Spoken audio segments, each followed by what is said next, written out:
What's up, everyone? I'm the Comic Outlaw, aka Jack Slater. Yeah, check us out on YouTube, man. Hit that smash button, man. Subscribe.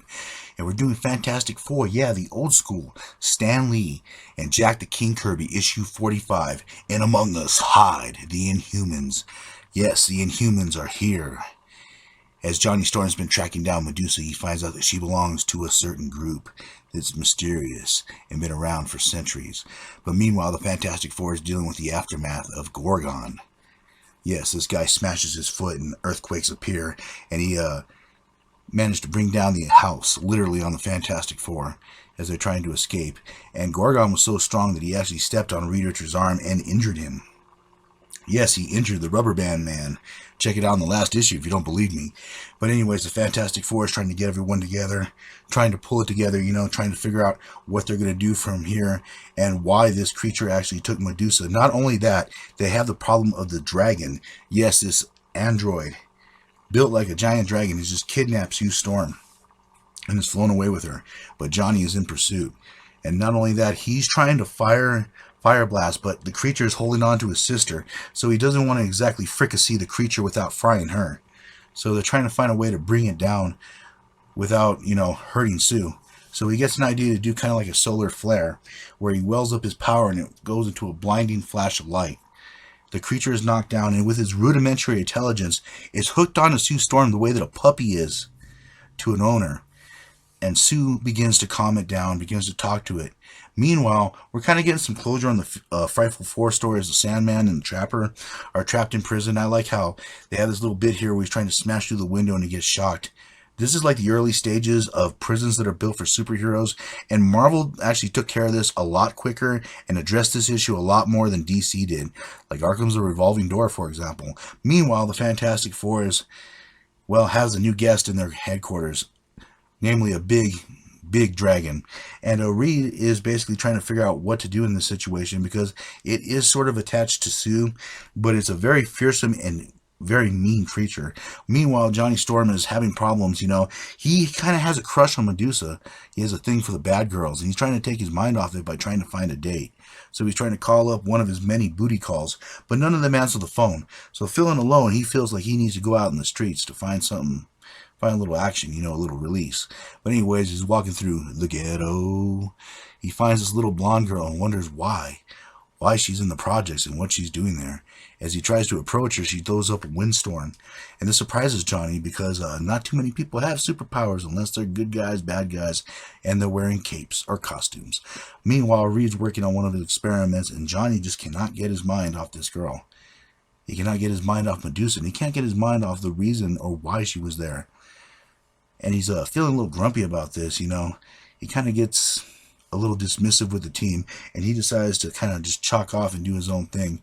So he waits in that area until she shows up again.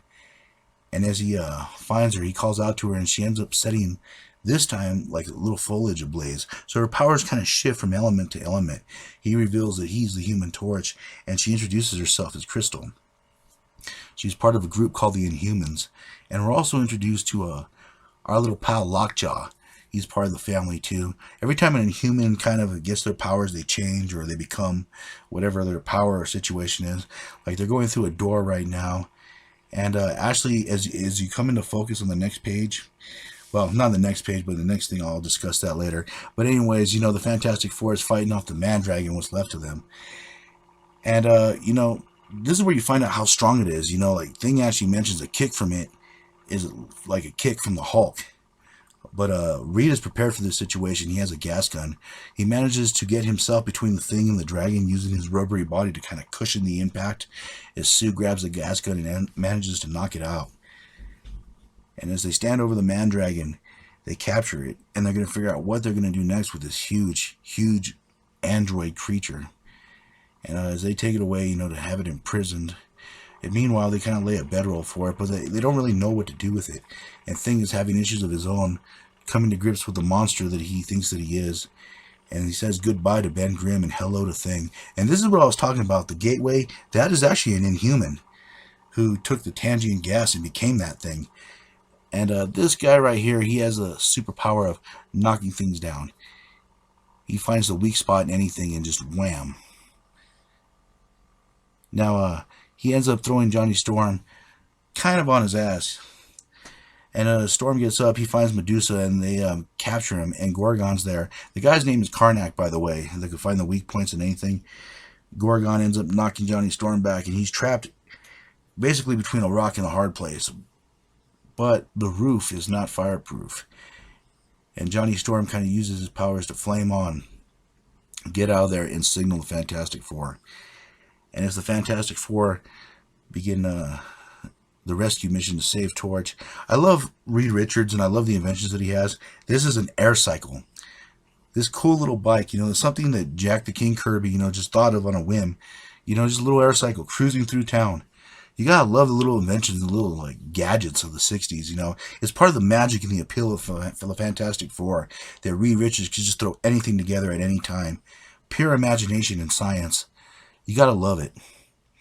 Meanwhile, Reed, Sue, and they meet up with Johnny, and Gorgon and Karnak are there. And Karnak uses his powers, which I think is pretty weak. He can find the weakness in anything.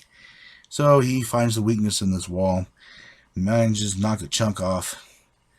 Gorgon grabs it. And I really have a problem with that finding the weakness thing. It's kind of a wishy-washy power, but they throw a piece of the wall, that thing smashes it.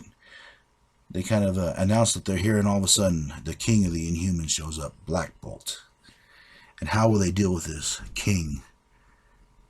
And how will they find their way out of this situation? And how, and if they can, rescue Medusa? We'll find out the next time, won't we? And I'll catch you on the flip side.